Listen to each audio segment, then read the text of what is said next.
3:47 in the morning. North Atlantic, 180 miles southeast of Greenland. Kapitänleutnant Franz Kowalski grips the microphone with trembling hands. Not from cold, but from pure terror. Freezing water is flooding into the hull of U-413 in violent bursts. He has 17 minutes, maybe less, before the submarine becomes a steel tomb at the bottom of the ocean. But it's not death that paralyzes him now. It's the silence. 3 hours ago, the B-Dienst aboard his vessel, 2 specially trained radio operators, intercepted the exact coordinates of convoy ONS-20. 23 merchant ships, enough fuel to supply the invasion of Europe, protected by only 4 destroyers. A perfect target. Kowalski had transmitted the position to the Befehlshaber der Unterseeboote, the U-boat command, and received direct orders from Gross Admiral Karl Dönitz himself. Intercept, attack, destroy. They attacked, and walked straight into a trap. There was no convoy. There were 6 British destroyers waiting in hunting formation, with centimetric radar that located U-413 before it even surfaced to firing position. The depth charges began exploding less than 50 meters away, one after another, methodical, professional, the kind of attack that only happens when the enemy knows exactly where you are. And now with the submarine dying, Kowalski needs to warn command.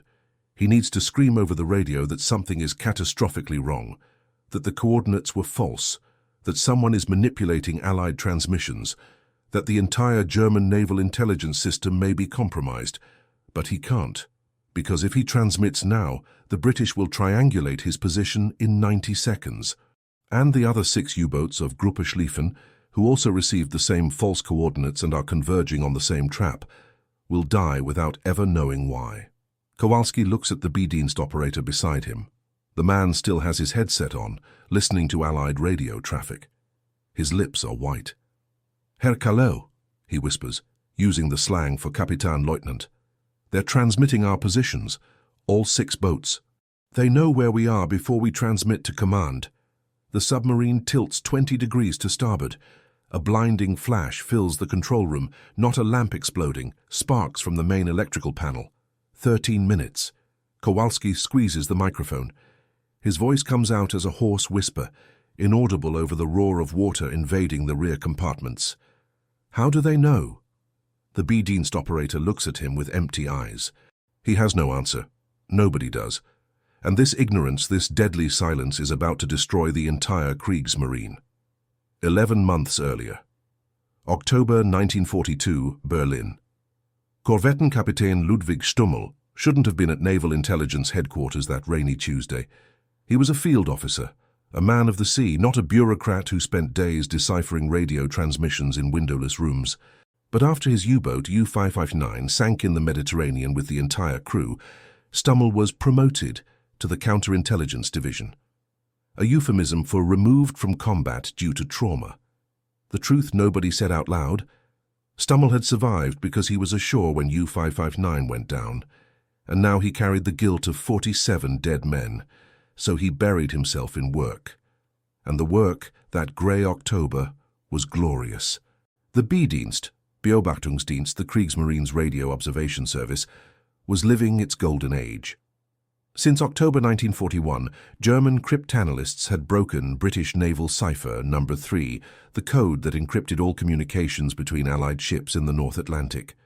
Every convoy coordinate, every route change, every escort position, everything was read in real time by the Germans.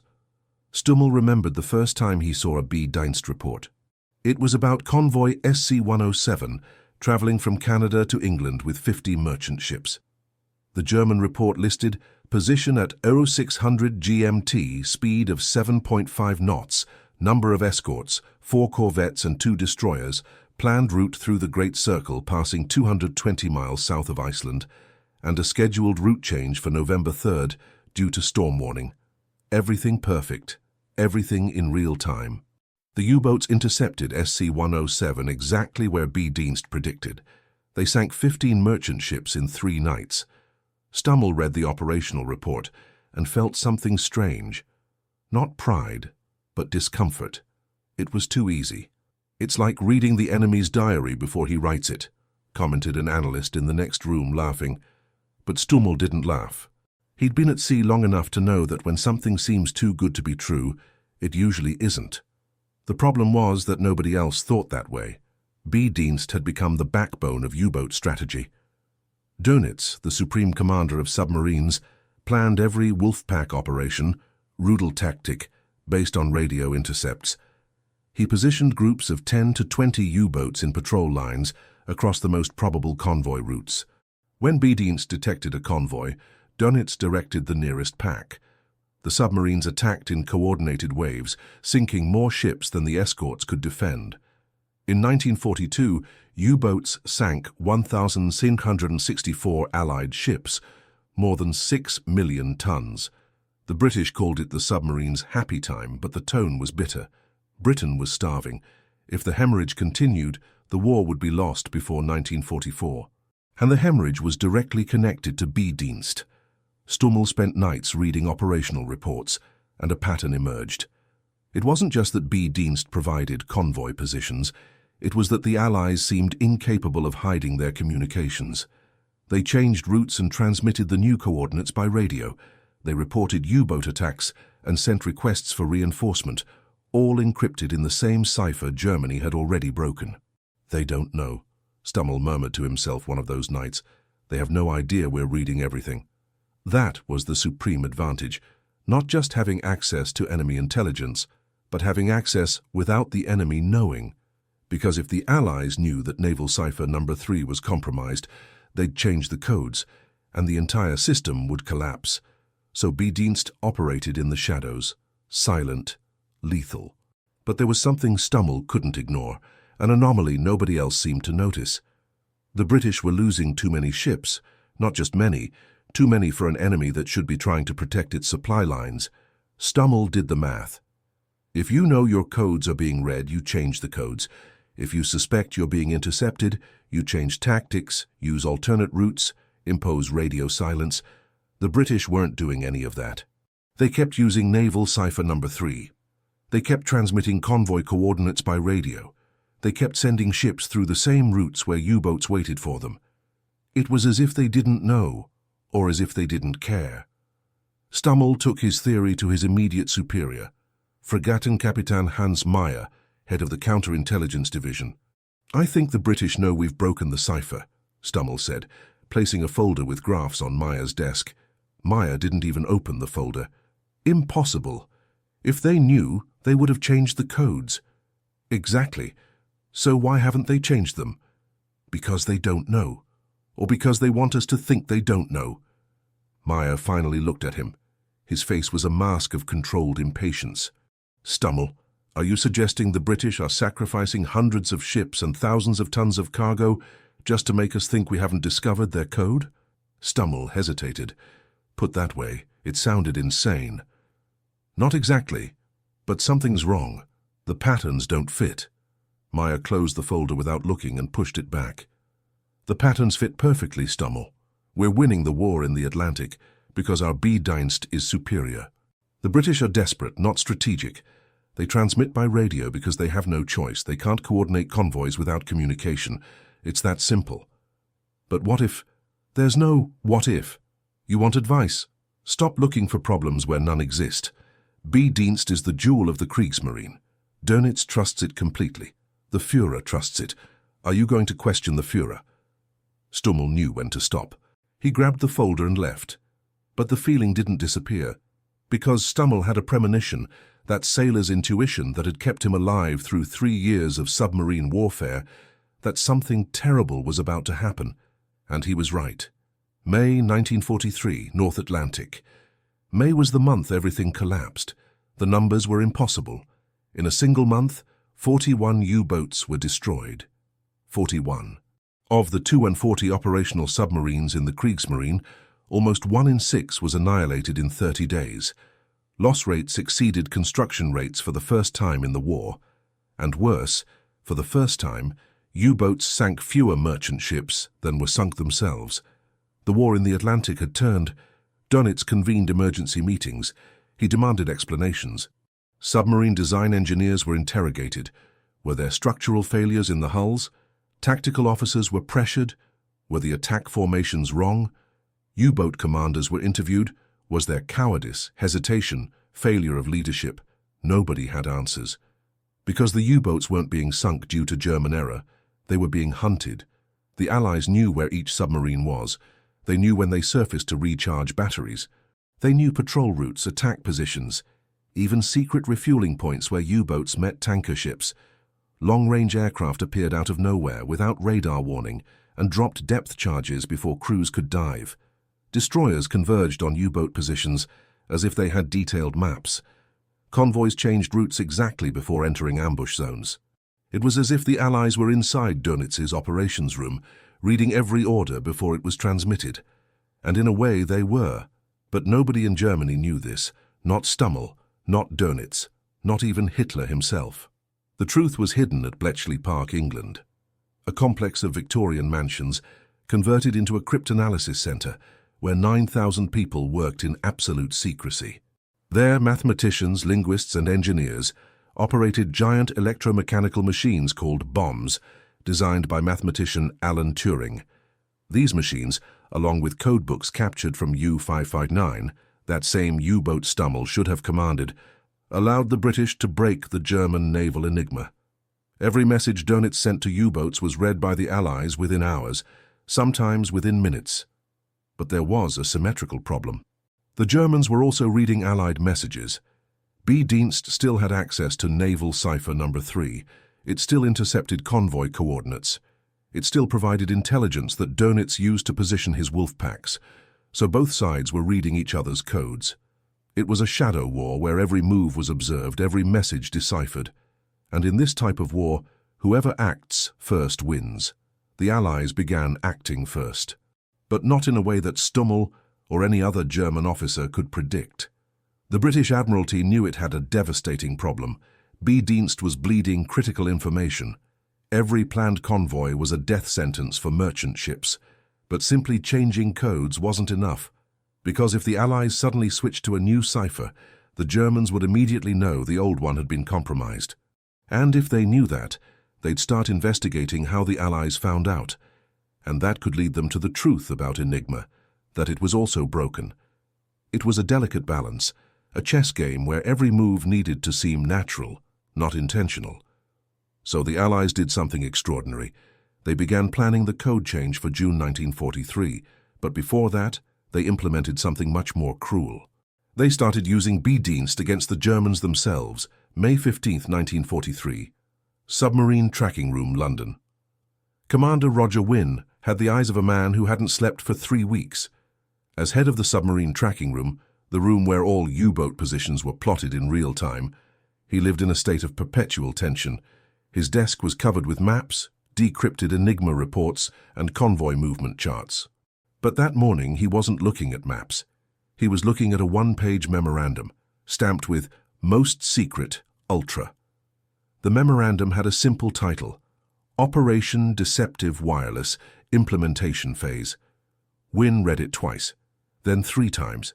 Not because he didn't understand, he understood perfectly, but because the plan was so audacious, so dangerously intelligent, that it seemed like fiction. The premise was simple. If the Germans are reading our radio transmissions, let's feed them false transmissions. But not just anyway, not obviously, because if the transmissions seemed false, the Germans would suspect and stop trusting B-Dienst. The trick was creating transmissions that seemed real, so real that B-Dienst would not only intercept them, but prioritize them, send them to Dönitz, and use them to position U-boats. And then, when the U-boats arrived at the coordinates provided by the false transmissions, they wouldn't find vulnerable convoys. They'd find hunter-killer groups waiting for them. The plan had 3 layers. Layer 1, false convoy transmissions. Isolated ships or small groups would be detailed to simulate the radio traffic of complete convoys. They'd transmit using the same protocols, the same frequencies, the same communication patterns that real convoys used. They'd report false positions, fictitious route changes, requests for escorts that didn't exist, and because these transmissions would be encrypted in Naval Cipher No. 3, the same one the Germans had already broken, B-Dienst would read them without suspicion. Layer 2.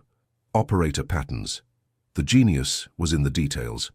Radio operators have fists, unique signatures in how they tap Morse code, pause between letters, transmission rhythm, small idiosyncrasies.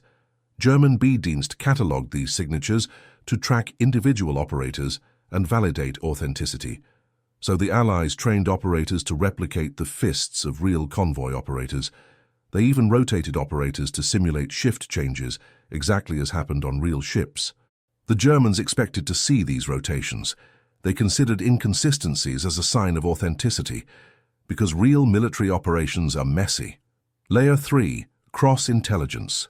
To complete the illusion, double agents planted in England, captured Germans who had been turned by the British, would send reports confirming the existence of the false convoys. German reconnaissance aircraft would occasionally detect the isolated ships transmitting as convoys, reinforcing credibility. Everything built to seem real. Everything designed to exploit German confidence in B-Dienst. Wynne finished reading the memorandum and slowly placed it on the desk. "This," he said aloud to the empty room, "will either win the war in the Atlantic or get us all killed." Because there was a catastrophic risk. If the Germans discovered the deception, they wouldn't just stop trusting B-Dienst. They'd investigate how the Allies knew B-Dienst existed, and that would inevitably lead to questions about Enigma. The entire house of cards could collapse. But in May 1943, with 41 U-boats lost and the Atlantic transformed into a graveyard, there was no choice. The operation began on May 18th. 3 merchant ships, SS Batory, HMS Corinthian, and SS Norland, were detailed for what British naval records politely called extended communications exercise. In reality, they were bait. They sailed in loose formation 400 miles east of Greenland and began transmitting. The messages were banal: weather reports, position confirmations, route verification requests. Exactly the kind of chatter a 20-ship convoy would generate during normal transit. And it worked. On May 19th at 14:23 GMT, B-Dienst intercepted the transmissions. German cryptanalysts deciphered the messages in 3 hours. The resulting report was sent to BDU, Befehlshaber der Unterseeboote, the Supreme U-Boat Command, with maximum priority classification. Convoy ONS 20, 23 ships, position 58°12'N, 35°47'W, speed 7 knots. Escort, 4 destroyers. Projected route, Grand Banks, Newfoundland. Dönitz saw the report at 18:02. He had 6 U-boats from Gruppe Schlieffen in position just 200 miles away. It was a perfect opportunity. He transmitted immediate orders: intercept and destroy. The 6 U-boats turned toward the false convoy's position and fell straight into the trap, because the 3 bait ships weren't alone. 6 Royal Navy destroyers and 2 submarine hunting groups were positioned in a mesh pattern, invisible to German radar, waiting. When the first U-boat, U-258, surfaced to attack position on the night of May 20th, HMS Hesperus detected it at 4,000 yards. U-258 tried to dive, but it was too late. 6 depth charges exploded around the submarine. The hull ruptured at 180 meters depth. There were no survivors. U-381 was next. Then U-202. Then U-413, that same submarine where Kowalski stood with water flooding the control room. In less than 48 hours, 4 of the 6 U-boats were destroyed. The other 2 escaped only because they received urgent withdrawal orders from Dönitz, who finally realized something was wrong, but not wrong enough. Because when Dönitz analyzed Operation Schlieffen, he didn't conclude the transmissions were false. He concluded the British had luck, or that the U-boats had been detected by advanced radar, the same excuse the Kriegsmarine used to explain inexplicable losses since 1942. Confidence in B-Dienst remained intact, and that meant the Allies could continue. May 27, 1943, BDU headquarters, Berlin. Gross Admiral Karl Dönitz stood before a wall-sized map of the Atlantic, his hands clasped behind his back, his jaw set in a line so tight it looked carved from granite. Red pins marked U-boat losses. There were 41 of them scattered across the ocean like drops of blood. Each pin represented 50 men, 50 sons, fathers, brothers, 2,000 lives extinguished in 30 days. Behind him, 12 senior officers sat in rigid silence. Nobody wanted to speak first. Nobody wanted to be the one to state the obvious. They were losing. Dönitz turned from the map. His voice, when it came, was low and controlled, the kind of control that barely masks rage. "Gentlemen, I will ask this once. How are the British finding our boats?" Silence. "Is it radar?" Dönitz continued, his voice rising slightly. "New sonar. Are we being betrayed by spies? Are our crews incompetent? I want answers, and I want them now." Fregattenkapitän Meyer, the counterintelligence chief, cleared his throat. "Herr Gross-Admiral, we've analyzed every loss. There's no evidence of espionage. Our crews are performing with exceptional courage. The most likely explanation is improved Allied radar technology, possibly operating on wavelengths our detection equipment can't. Radar doesn't explain convoy intercepts that turn into ambushes," Dönitz snapped. "Radar doesn't explain how destroyers arrive at attack coordinates before our boats even surface. Radar doesn't explain how they know our patrol lines." Meyer shifted in his seat. "With respect, sir, we don't know that they know our patrol lines. It could be coincidence, probability. 41 submarines in 1 month is not probability." Dönitz slammed his palm on the table. The sound echoed like a gunshot. "It's intelligence. They have intelligence." In the back of the room, Stummel felt his pulse quicken. This was it. This was the opening he needed. He raised his hand slightly. Dönitz noticed. "Stummel, you have something to say?" Stummel stood. Every eye in the room turned to him. He felt the weight of their attention like physical pressure. "Sir, I believe B-Dienst may be compromised." The room erupted, not in shouts but in sharp intakes of breath, muttered objections, the rustle of uniforms as officers turned to stare. Meyer's face went pale, then flushed red. Dönitz raised a hand. Silence fell instantly. "Explain." Stummel walked to the map. He pointed at 3 clusters of red pins. Operation Schlieffen, Operation Donner, Operation Ennepe. 3 separate Wolfpack deployments in May. All 3 based on B-Dienst intercepts of convoy coordinates. All 3 resulted in ambushes with no convoy present. "That's not evidence of compromise," Meyer interjected. "That's evidence of convoy evasion. The British changed routes." "Then why did they transmit the original routes at all?" Stummel countered. "If they changed routes, why broadcast the old coordinates using encryption they know we might break? Because they don't know we broke it. Or because they do know and they're using it against us." The room fell silent again. Dönitz studied Stummel with eyes like steel. "Are you suggesting," Dönitz said slowly, "that the British are sending false transmissions encrypted in codes they know we've broken to lure our U-boats into traps?" "Yes, sir. That would require them to know about B-Dienst, to know we've broken Naval Cipher number 3, and if they knew, they'd simply change the cipher. Unless," Stummel said carefully, "they have a reason not to change it. Unless they want us to keep reading it so they can control what we read." Dönitz was quiet for a long moment. Then he shook his head. "I don't believe it. B-Dienst has provided accurate intelligence for 18 months. It's the foundation of our entire Atlantic strategy. The British couldn't maintain a deception of that scale without us detecting it." "With respect, sir, we are detecting it. The pattern is—" "The pattern," Dönitz interrupted, "is that we're facing improved Allied technology and tactics, not conspiracy, not deception on an impossible scale." He turned to Meyer. "Increase security protocols for B-Dienst. Run comprehensive audits. But I want it confirmed that our cryptanalysis is sound." "Yes, sir," Meyer said, shooting a venomous glance at Stummel. Dönitz looked back at the map. "Dismissed." The officers filed out. Stummel was the last to leave. As he reached the door, Dönitz spoke without turning. "Stummel, if you're right, we've already lost the Atlantic. Pray that you're wrong." Stummel said nothing, because he wasn't wrong, and he knew it. June 3rd, 1943. Submarine Tracking Room, London. Commander Wynne was reading the latest ultra-decrypt when his deputy, Lieutenant Commander Kenneth Knowles, burst into the room holding a folder. "Sir, you need to see this. B-Dienst audits." Wynne looked up sharply. "They're auditing B-Dienst? Full security review. They're checking encryption protocols, operator credentials, signal authentication procedures. They suspect something."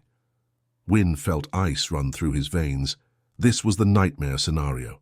If the Germans discovered the deception, they'd shut down B-Dienst, change all codes, and investigate how the Allies knew about their cryptanalysis, and that investigation would eventually lead to Enigma. "How long do we have before they realize?" Wynne asked. "Unknown. But our analysts think the audit will focus on internal security, spies, leaks. They don't seem to suspect the transmissions themselves are false." "Yet," Wynne said. "They don't suspect yet." He stood and walked to the plotting table where the entire North Atlantic was mapped in colored pins and strings. Red for U-boats, blue for convoys, green for hunting groups. The deception had worked beyond expectations. In 3 weeks, the Allies had destroyed 11 U-boats using false convoy transmissions, but each success increased the risk. Each sinking made the Germans more suspicious, more likely to question the intelligence they were receiving. It was a countdown. The question was whether the Germans would figure it out before the Allies changed codes in June as planned. "What are our orders?" Knowles asked. Wynne made a decision. "Expand the operation. Make it bigger, more complex, harder to detect." Knowles blinked. "Sir, that increases risk. It also increases confusion. Right now the Germans suspect something is wrong but don't know what. If we give them more data, more patterns, more noise, it becomes harder to isolate the deception. We bury the signal in static." It was a gamble, but gambling was all they had left. The expansion began immediately. Instead of 3 bait ships, they deployed 12, scattered across the Atlantic in different zones. Each group simulated different convoy types. Fast convoys, slow convoys, tanker groups, troop transports. They varied transmission patterns, changed frequencies, rotated operators. And they did something even more devious. They started mixing real convoy coordinates with false ones. The Germans would intercept 20 transmissions. 15 would be genuine convoy reports. 5 would be fake. But which 5? B-Dienst had no way to tell. The encryption was identical, the operator signatures authentic, the protocol perfect. So Dönitz had to gamble every time he received coordinates. Is this real intelligence or a trap? Send the U-boats or hold position? It was psychological warfare of the cruelest kind, because every time Dönitz hesitated, a real convoy slipped through, and every time he committed, he risked losing submarines to ambushes. The pressure was unbearable. June 14, 1943. U-boat pen, Lorient, France. Kapitänleutnant Werner Henke climbed down from the conning tower of U-515, his face grey with exhaustion. He'd been at sea for 42 days. He'd received 8 separate convoy intercept orders from BDU based on B-Dienst intelligence. He'd pursued all 8. 6 had been empty ocean. 1 had been an ambush that nearly killed his entire crew. Only 1 had been an actual convoy, and even then it was so heavily escorted that he'd barely escaped after sinking a single freighter. His executive officer, Klaus Fischer, met him at the dock. "Kaleo, you look terrible." Henke didn't smile. "We need to talk, privately." They walked to a warehouse at the edge of the submarine pens, away from listening ears. Inside, Henke pulled out a notebook filled with positions, dates, and observations. "Something's wrong with the intelligence," Henke said flatly. "Every intercept we've gotten in the last month has been suspect. Either there's no convoy, or it's a trap, or the coordinates are wrong by hundreds of miles." Fischer nodded slowly. "We're not the only ones. I've heard rumors. U-boats are refusing orders. Commanders are second-guessing BDU. Crews are calling it suicide missions." "It's not suicide if you know what you're facing," Henke said. "But we don't. We don't know if the coordinates are real. We don't know if we're being fed false intelligence. We don't even know if our own radios are compromised." "You think there's a spy?" "I think something is fundamentally broken in our command structure, and nobody's admitting it." Fischer was quiet for a moment. Then he said, "What are you going to do?" Henke looked at his notebook, filled with failed intercepts and near-death experiences. "I'm going to write a report. I'm going to send it directly to Dönitz. And I'm going to tell him that if B-Dienst keeps feeding us this intelligence, he's going to lose every U-boat in the Atlantic." He did write the report. He sent it on June 15th. Dönitz read it on June 16th. And on June 17th, he convened an emergency meeting that would change everything. June 17, 1943, BDU headquarters, Berlin. This time the room was smaller, only 5 men. Dönitz, Meyer, Stummel, and 2 senior cryptanalysts from B-Dienst. On the table between them lay a stack of reports. Henke's was on top, but there were others. 12 U-boat commanders all saying the same thing in different words. The intelligence is wrong. The coordinates are false. Something is broken. Dönitz spoke first. I need an honest assessment. Is B-Dienst compromised? The lead cryptanalyst, Dr. Heinrich Braun, shook his head. Sir, we've run every diagnostic test. The decryption algorithms are sound. The intercepts are genuine British transmissions, encrypted in Naval cipher number 3, which we definitively broke in 1941. There's no evidence of tampering, no anomalies in the signal characteristics. Then why? Dönitz said with deadly calm. Are we sailing into ambushes? 2 possibilities, Braun replied. Either the British have detection technology we don't understand, advanced radar, longer-range aircraft, improved sonar, or they're intentionally transmitting false information knowing we're intercepting it. Which means they know we broke their code. Yes, sir. Then why haven't they changed it? Braun hesitated. This was the question that had paralyzed analysis for weeks. Stummel leaned forward. Because they want us to keep using it, Stummel said quietly. They're preparing to change codes, they have to be. But before they do, they're maximizing the damage. They're using our own intelligence apparatus as a weapon. Meyer scoffed. That's speculation based on 12 independent reports from combat commanders, Stummel interrupted. Based on 41 U-boats lost in 1 month. Based on intercepts that consistently lead to ambushes. When does a pattern become proof? Dönitz closed his eyes. For a moment, he looked decades older. When he opened them, his voice was hollow. If Stummel is correct, every order I've given based on B-Dienst intelligence has been a death sentence. The room fell silent. We need confirmation, Meyer said finally. We need to test it. How? Dönitz asked. Stummel had been thinking about this for weeks. He pulled out a map and spread it on the table. We run a controlled experiment. We select 3 U-boats. We give them 3 different types of intelligence. 1 boat gets coordinates from B-Dienst intercepts, following standard protocol. 1 boat gets coordinates from visual reconnaissance only. No radio intercepts. 1 boat operates under complete radio silence with independent hunting patterns. And then, Dönitz asked, we see which one survives. It was brutal. It was cold. It was the only way to know for certain. Dönitz stared at the map for a long time. Then he nodded. Do it. Choose the boats. Codename, Operation Kreuzweg. Crossroads. Yes, sir. As the meeting ended, Braun approached Stummel. The cryptanalyst looked haunted. If you're right, Braun whispered, we've been blind for months.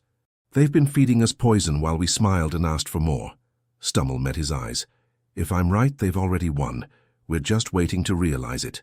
June 22nd, 1943, North Atlantic. 3 U-boats departed on June 22nd for Operation Kreuzweg. U-230 under Kapitänleutnant Paul Siegmann. Orders: follow B-Dienst coordinates. Standard intercept protocol. Target: convoy HX-47. Coordinates provided by radio intelligence. U-758 under Oberleutnant Helmut Mansek. Orders: ignore B-Dienst. Use only visual reconnaissance and independent search patterns. No reliance on radio intercepts. U-953 under Kapitänleutnant Karl-Heinz Marbach. Orders: operate under complete radio silence. No transmission, no reception. Hunt autonomously using pre-war patrol routes. Dönitz waited in Berlin, drinking coffee that had long gone cold, staring at maps until the positions blurred together. The results came in over 5 days. June 24th, 0347 hours. U-230 transmitted an emergency signal. They'd found convoy HX-47 exactly where B-Dienst predicted. They were moving to attack position. Then the transmission cut off. 3 hours later, a British patrol aircraft reported a confirmed U-boat kill at the exact coordinates U-230 had transmitted from. June 25th, 1620 hours. U-758, operating on visual reconnaissance only, reported locating a small convoy of 8 ships lightly escorted. They sank 2 freighters and escaped without damage. June 27th, 09 to 20 hours, U-953, maintaining radio silence, encountered a lone tanker traveling without escort. They shadowed it for 6 hours, attacked at dusk and sank it. The crew never transmitted a distress call, maintaining operational silence as ordered. 2 boats returned to port. One went to the bottom of the Atlantic with all hands, the one following B-Dienst intelligence. When Dönitz received the final report, he sat motionless for 10 minutes. Then he stood, walked to his office window overlooking the grey streets of Berlin, and spoke a single sentence. "They've been playing us for fools." Behind him, Stummel said nothing. There was nothing left to say. The war in the Atlantic had turned not with bombs or bullets, but with radio signals. False signals carefully crafted, brilliantly executed. The Allies had taken Germany's greatest intelligence weapon and transformed it into a suicide mechanism. And now the Kriegsmarine had to face an impossible question. If they couldn't trust B-Dienst, what could they trust? If their intelligence was poison, how could they fight at all? The answer would come in the final desperate weeks of June 1943, but it would come too late. June 28, 1943. BDU headquarters, Berlin. The order went out at 600 hours on June 28th. Every U-boat commander in the Atlantic received the same encrypted message, transmitted on emergency frequency, marked with the highest priority classification. Effective immediately. Disregard all B-Dienst convoy coordinates. Operate on independent search patterns only. Maintain radio silence except emergency. Further orders pending. It was capitulation. Not to Allied weapons, but to Allied deception. Dönitz sat in his office as dawn broke over Berlin, holding a glass of schnapps he hadn't touched. Across from him, Stummel and Meyer waited in uncomfortable silence. "How long?" Dönitz finally asked. His voice was barely above a whisper. "Sir," Meyer replied, "how long have they been feeding us false intelligence? Weeks? Months?" Stummel pulled out his analysis folder. "Based on lost patterns and failed intercepts, I estimate the deception began in mid-May, possibly earlier in experimental form. 6 weeks. Dönitz's laugh was bitter. 6 weeks of sending my men to their deaths based on enemy lies, and we didn't notice. "We noticed," Stummel said carefully. "We just didn't believe it soon enough." Dönitz drained the schnapps in one swallow. "What's the damage assessment?" Meyer consulted his notes. "Since May 1st, we've lost 53 U-boats. Of those, we can attribute at least 22 directly to operations based on B-Dienst coordinates. Another 15 are probable. That's 1,100 men, sir. 1,100 lives lost to radio signals that were never real. 1,100 men who sailed into empty ocean looking for convoys that existed only as electronic ghosts, transmitted by British operators trained to mimic authentic communication patterns." "What about B-Dienst itself?" Dönitz asked. "Can we salvage it?" Braun, the chief cryptanalyst, had entered quietly during the conversation. He shook his head. "Sir, the problem isn't our cryptanalysis. We did break Naval cipher number 3. The intercepts were genuine British transmissions. The issue is that the British knew we broke it and deliberately crafted false messages for us to intercept. Then they've known for months that we could read their codes." "Yes, sir." "Which means," Dönitz said slowly, working through the implications, "they only kept using that code because they wanted us to read it. They were controlling the intelligence we received." "Correct. And now that we've stopped trusting B-Dienst, they have no reason to maintain the deception." "They'll change codes immediately," Braun confirmed, "probably within days, and the new cipher will be unbreakable with our current capabilities." Dönitz stood and walked to the wall map. Red pins clustered in the western approaches, the mid-Atlantic gap, the convoy routes to Murmansk. Each pin a submarine operating blind, deaf, reduced to random hunting patterns in an ocean vast enough to hide entire fleets. "We've lost more than intelligence," Dönitz said. "We've lost the ability to coordinate wolfpack operations. Without reliable convoy coordinates, we can't position multiple boats for concentrated attacks. We're back to lone submarines hunting independently, like we did in 1939. And in 1939, Stummel added quietly, we were losing the tonnage war." The room fell silent, because everyone knew what that meant. The U-boat campaign was the only weapon Germany had to strangle Britain's supply lines. If the U-boats couldn't sink ships faster than the Allies could build them, the war was effectively over. It was just a matter of time. "How did we miss this?" Meyer asked, his voice hollow. How did British deception penetrate so completely that we didn't see it until it was too late? Stommel had been asking himself the same question for weeks. Because we trusted the system more than we trusted the evidence. B-Dienst worked brilliantly for 18 months. We won victories because of it. When things started going wrong, we looked for explanations that didn't require us to question the foundation. "Confirmation bias," Braun said. "We saw what we expected to see, and the British exploited that." Stommel pulled out another document, transcripts of intercepted Allied transmissions from June. "Look at this. Even after we started suspecting deception, they kept mixing real coordinates with false ones. We couldn't tell which was which. So every time we ignored B-Dienst intelligence, there was a chance we were letting a real convoy slip through." "Brilliant," Dönitz said, and there was grudging respect in his voice. "Absolutely brilliant. They didn't just feed us lies. They made us doubt the truth." Meyer looked ill. "What do we do now?" Dönitz turned from the map. His face was set, determined. The moment of despair had passed. Now there was only calculation. "We adapt. We survive. We find new methods." He pointed at Braun. "I want every cryptanalyst working on breaking whatever new code the British implement. I don't care if it takes months. I want it broken." "Yes, sir." He turned to Meyer. "I want a complete overhaul of our intelligence verification protocols. Cross-reference every source. Assume every signal could be false until proven otherwise. Paranoia is now policy." "Understood." He looked at Stommel. "And I want you to write a comprehensive report on how this happened. Every failure, every missed warning sign, every assumption that proved false. This report will be distributed to every senior officer in the Kriegsmarine. We will learn from this, even if it kills us to admit the mistakes." "Sir," Stommel said, standing at attention. As the officers filed out to execute their orders, Dönitz remained alone in his office, staring at the map of the Atlantic. He'd sent men to die based on intelligence that was poison. He'd trusted a system that had been compromised. He'd lost the initiative in the most critical theater of the war, but he wasn't finished. Not yet.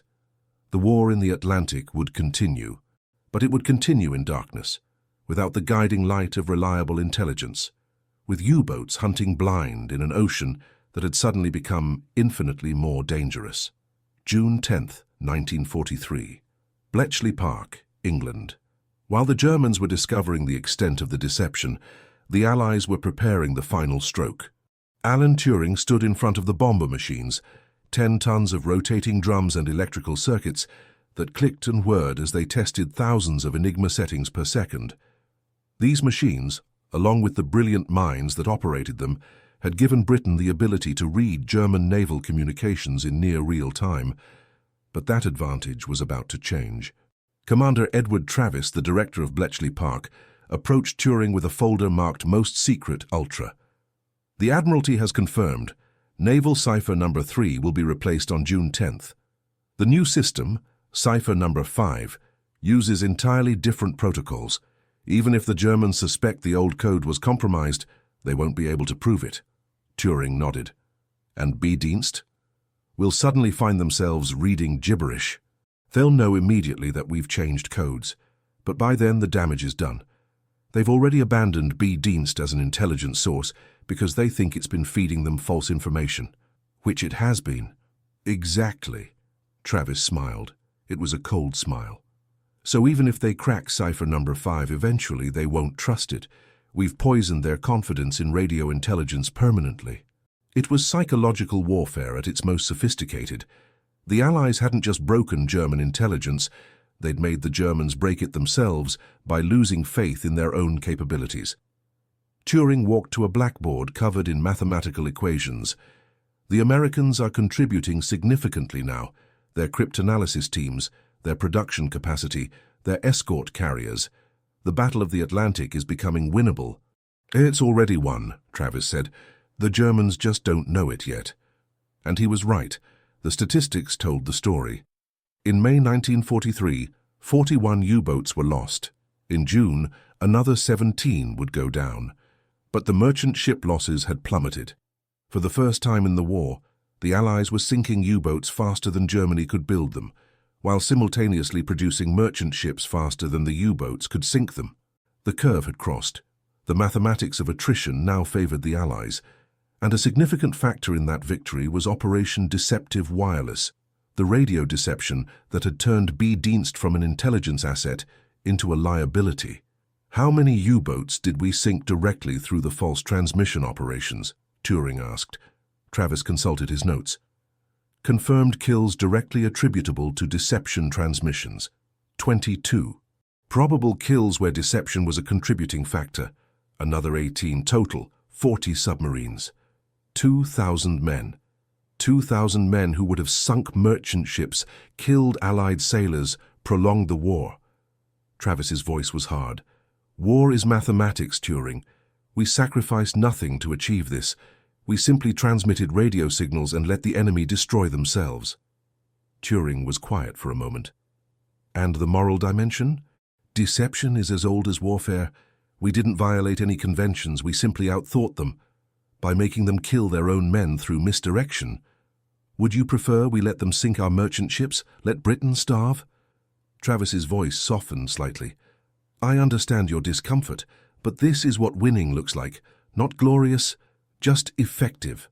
Turing turned back to the bomb machines, listening to their mechanical rhythm. These machines had changed the war. Not with weapons, but with information. The power to read the enemy's secrets, to understand their plans, to manipulate their decisions. And in the end, information was the most devastating weapon of all. July 2nd, 1943. Lorient, France. Kapitänleutnant Werner Henke stood on the dock watching U-515 being prepared for its next patrol. The submarine looked deadly even in harbor, sleek, predatory, built for one purpose only: killing. But Henke knew the truth. The U-boat fleet wasn't a predator anymore. It was prey. Klaus Fischer approached, carrying a folder of orders. His face was grim. New patrol assignment. Grid BE-47 Independent Search Pattern Radio Silence Protocol. No B-Dienst coordinates? Henke asked. B-Dienst is effectively shut down. Command doesn't trust the intercepts anymore. Henke took the folder but didn't open it. How are we supposed to find convoys in an ocean this size without intelligence?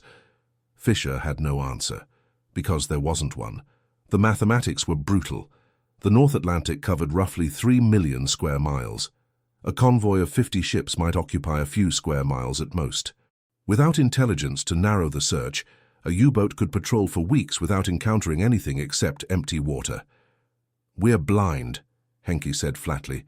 They've made us blind. At least we're not sailing into ambushes anymore. No, now we're just sailing into nothing, which means we're not sinking ships, which means we're losing the war. Fischer looked uncomfortable. Saying such things out loud bordered on defeatism, which bordered on treason. But they were alone on the dock, and sometimes truth needed to be spoken, even dangerous truth. What happened? Fischer asked quietly. How did they do this to us? Henke had been reading every intelligence briefing he could access, trying to understand. They turned our own weapon against us. We thought B-Dienst was our advantage, that we were reading their mail without them knowing, but they knew. They've probably known for months, and instead of just changing codes, they used the compromised channel to feed us poison. The false convoy coordinates. Exactly. They trained radio operators to mimic authentic transmission patterns. They used our own catalogue of operator signatures against us. They even mixed real intelligence with false to keep us guessing. Henke shook his head in reluctant admiration. It's the most sophisticated deception I've ever seen. They didn't defeat us with better weapons. They defeated us with better thinking. Can we recover? Henke finally opened the folder and scanned the orders. Independent patrol, radio silence, autonomous operation. Instructions that basically said, good luck finding something to sink in 3 million square miles of ocean. I don't know, he said honestly, but I know this. Every day we spend at sea without sinking tonnage is a day the Allies win, and they've taken away our ability to target effectively. Fischer was quiet for a long moment. Then he asked the question that had been haunting every U-boat crew since late May. How many men did we lose because of the false coordinates? Henke had seen the estimates. Best guess, 1,000, maybe more. God. No God in this war, Henke said bitterly. Just mathematics and deception, and they're better at both than we are. He looked out at the Atlantic, grey and cold under overcast skies. Somewhere out there, convoys were sailing. Thousands of ships carrying fuel, ammunition, food, troops. Everything needed to invade Europe and crush Germany. And the U-boats, once the terror of the Atlantic, were now reduced to random hunters in an ocean too vast to conquer by chance alone. The Battle of the Atlantic wasn't over, but it had turned decisively. Not with a dramatic battle, but with radio signals, false signals that had shattered German confidence in their own intelligence apparatus. "When do we sail?" Fischer asked. "Tomorrow at dawn. Think we'll find anything?" Henke smiled without humor. "We'll find the ocean. Whether we find convoys is up to luck now." And luck, as every sailor knew, was the most unreliable weapon of all. July 15th, 1943. BDU headquarters, Berlin. The reports came in like obituaries. Patrol after patrol returning with nothing to show. U-boats spending weeks at sea, burning fuel, consuming supplies, finding empty water. Dönitz reviewed the numbers with growing despair. June tonnage sunk 123,000 tons, down from 264,000 in May, down from 627,000 in November 1942. The curve was collapsing. Meanwhile, U-boat losses remained catastrophic. 17 more in June, 8 in the first 2 weeks of July. The Allies had hunter-killer groups specifically tasked with finding and destroying submarines. With long-range aircraft, escort carriers, improved radar and sonar, the hunters had become extraordinarily effective. And without B-Dienst to provide advance warning of convoy routes, U-boats couldn't avoid the hunters while targeting the merchants. Stummel entered Dönitz's office without knocking. He looked like he hadn't slept in days. "Sir, we've confirmed the British code change. Naval Cipher number 5 went into effect June 10th. Our cryptanalysts estimate 6 to 12 months before we can break it, if we can break it at all." 6 to 12 months. Dönitz's voice was flat. "The invasion of Europe will happen before then. Probably in 1944. If we can't interdict the supply convoys, the invasion succeeds. If the invasion succeeds, Germany is surrounded. If Germany is surrounded, we lose." "Yes, sir." "So the war is over. We just haven't admitted it yet." Stummel didn't contradict him. There was no point. The strategic situation was clear to anyone willing to see it. "There's something else," Stummel said. He placed a decoded message on Dönitz's desk. "We intercepted this from a British destroyer crew. They were celebrating. One of them mentioned the U-boat trap and how they'd been reading German minds for months." Dönitz read the intercept. His face went pale. "They're not even hiding it anymore. They've won. They know it. They want us to know it." Dönitz crumpled the paper slowly. "We were so proud of B-Dienst, so confident. We thought we had a secret weapon, and all along they were watching us use it to kill ourselves." He stood and walked to the window. Outside, Berlin continued its daily routines, unaware that the naval war was lost. "Write the final report," Dönitz said quietly. "Document everything. The deception, the losses, the failure to recognize the pattern. Future generations need to know how completely we were outplayed." "Yes, sir." "And Stummel? Make sure the report emphasizes one thing above all." "Sir?" Dönitz turned from the window. His eyes were hard, but there was something else there too. Respect. Bitter, painful respect. "Make sure they understand that we weren't defeated by superior force. We were defeated by superior intelligence. The British didn't just win a battle. They won a war of minds, and they did it with nothing but radio signals and the courage to deceive on a massive scale."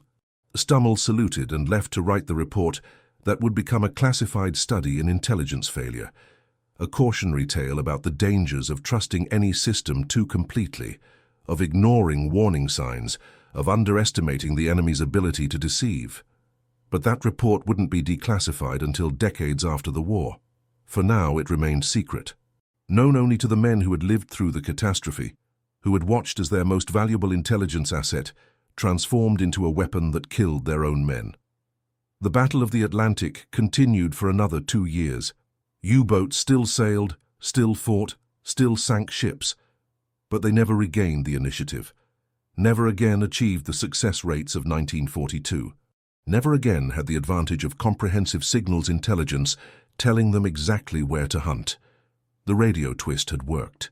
The deception had succeeded beyond even the most optimistic Allied projections. Germany's naval command structure hadn't collapsed overnight, but it had been fundamentally undermined, its confidence shattered, its methods compromised. And all because of radio signals, false signals carefully crafted by operators trained to mimic authenticity, transmitted through a code the Germans thought they alone could read. In the end, the war wasn't won by the side with the biggest guns or the most ships. It was won by the side that controlled information, that understood deception, that had the courage to weaponize trust itself. May 20th, 1943. 0403 hours. Inside U-413, moments before the end. Let's return to where we started. To Kowalski standing in the control room of a dying submarine, water flooding the compartments, 13 minutes until the hull crushes under pressure. But now we understand what he doesn't. Now we know the terrible truth. The convoy coordinates that brought him here never existed.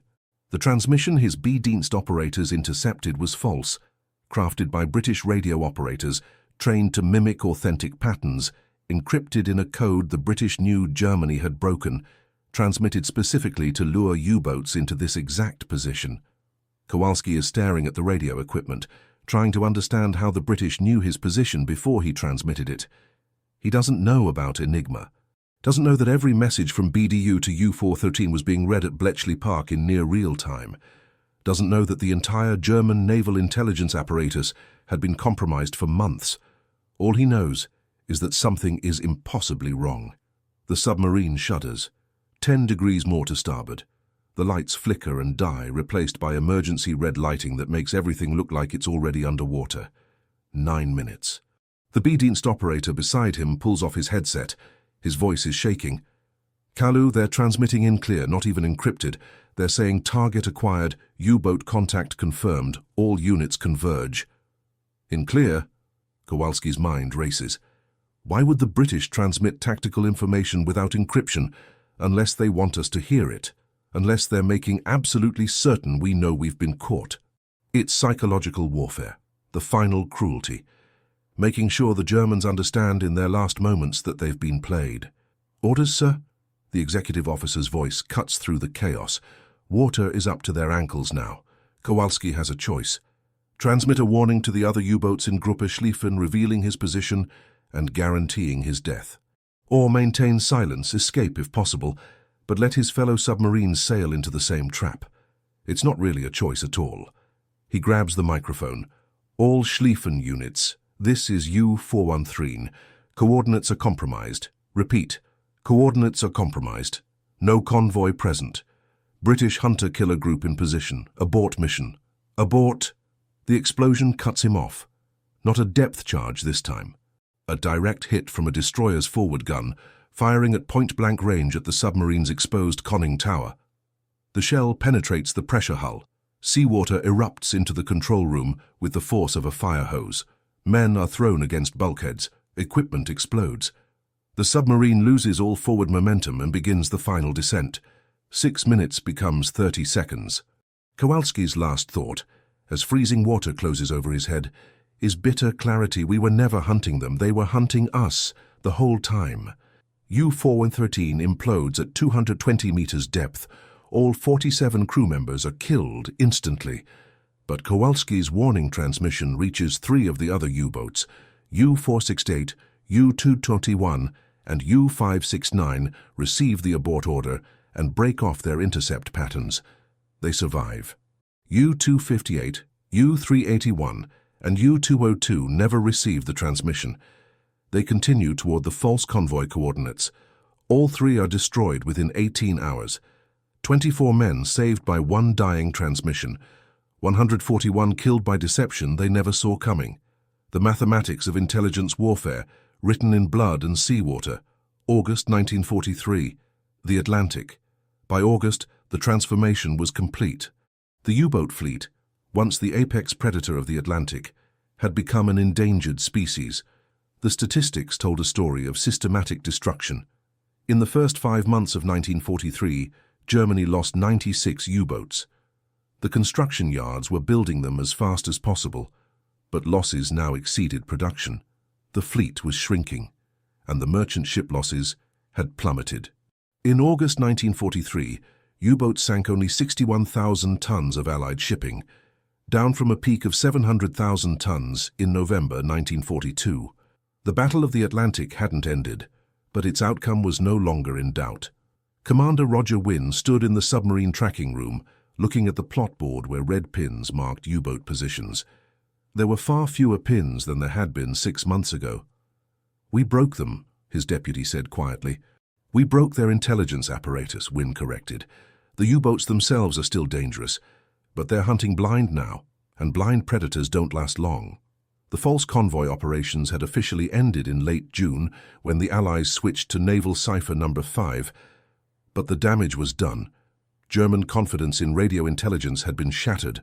Even when B-Dienst cryptanalysts eventually made progress on the new code, which took 8 months, Dönitz hesitated to trust it. The deception had worked too well. It had created institutional paranoia that outlasted the operation itself. "How many U-boats did we destroy through the radio deception?" Wynne asked. "Direct kills, 22 confirmed. Probable, 18 more. But the psychological impact is incalculable. They abandoned wolfpack tactics, abandoned coordinated operations, reverted to independent patrols that are far less effective." Wynne nodded slowly. "We turned their greatest strength into their greatest weakness. B-Dienst gave them the ability to read our convoy positions. When we took that away, when we made them doubt it, we didn't just remove an advantage, we created a vulnerability. They're afraid of their own intelligence now." Exactly. It was a masterclass in psychological operations. The Allies hadn't just countered German intelligence, they'd weaponized it, used it to feed false information, then collapsed it in a way that left lasting trauma. Future military historians would study Operation Deceptive Wireless as a textbook example of how to defeat an enemy's decision-making capability without firing a shot, how to win by controlling information flow, how to make the enemy defeat themselves through their own actions based on corrupted data. But those histories wouldn't be written for decades. For now, it remained classified at the highest levels, known only to the few hundred people involved in the operation. The secret was too valuable to reveal. Because if the Germans ever learned the full extent of the deception, if they ever discovered that Enigma itself had been broken, they might change their entire cryptographic infrastructure. And Allied intelligence wanted to keep reading German military communications as long as possible, so the truth was buried. The men who had died because of false convoy coordinates were mourned as casualties of radar, of improved Allied tactics, of brave but unfortunate combat. The real cause, systematic deception at a scale unprecedented in naval warfare, remained secret. And the operators who had transmitted the false signals, who had practiced for months to perfect their Morse code fists, who had sent men to their deaths with keystrokes, they went back to transmitting real convoy coordinates, carrying the weight of what they'd done in silence. War demanded such sacrifices, not just blood and steel, but moral complexity and ethical compromise. The false transmissions had saved thousands of Allied merchant sailors by destroying hundreds of German submariners. Was that justice? Necessity? Murder by deception? The answer depended on which side of the Atlantic you stood. September 1943. Kriegsmarine Cemetery, Kiel, Germany. Fregattenkapitän Hans Meyer stood in the rain, watching as another row of empty coffins was lowered into the ground. Empty because there were no bodies, just names. Men lost at sea, U-boat crews that never came home. 2,000 souls in 4 months, most of them disappeared without even a distress call. Among the names, Kapitänleutnant Franz Kowalski and the 46 crew members of U-413. Meyer had opposed Stommel's theories about B-Dienst compromise, had called him paranoid, defeatist, had insisted the system was sound, even as evidence mounted that something was catastrophically wrong.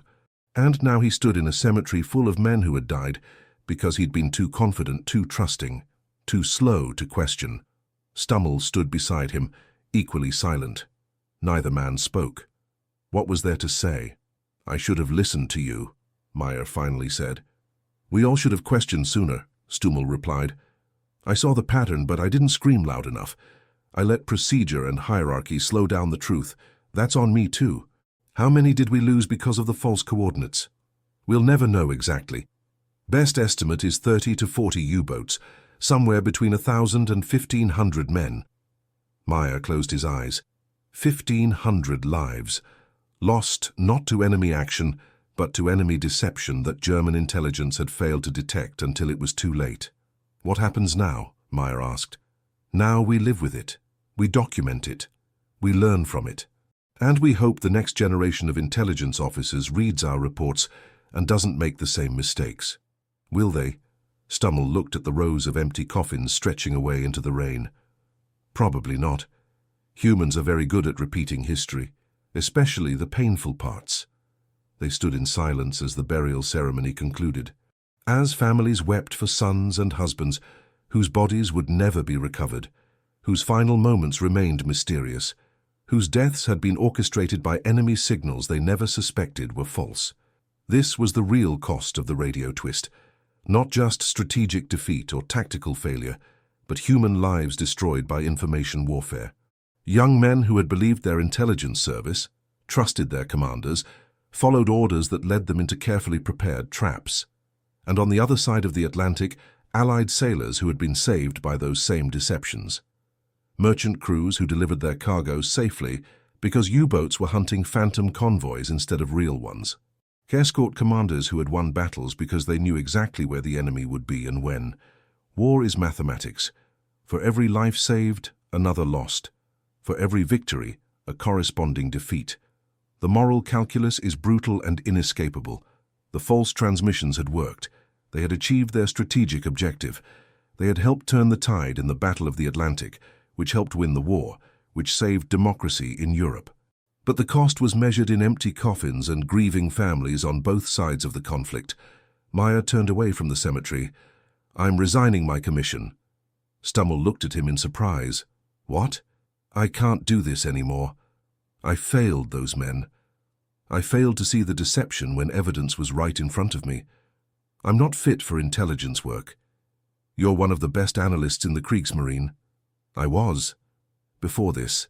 Now I'm just a man who got 1,500 sailors killed because I was too proud to admit I might be wrong." Stummel had no counter-argument, because in a way, Meyer was right. Intelligence work demanded humility, constant questioning, willingness to challenge your own assumptions. The moment you became too confident in your systems was the moment the enemy could exploit that confidence. B-Dienst had been exploited precisely because German intelligence was too confident it couldn't be turned against them. "Where will you go?" Stummel asked. "Does it matter? The war is lost. Maybe not this year, maybe not next, but it's lost. The Atlantic is lost. And without the Atlantic, everything else follows." He was right about that too. The U-boat campaign had been Germany's best chance to force Britain out of the war. With that chance gone, it was only a matter of time before overwhelming Allied resources crushed the Reich.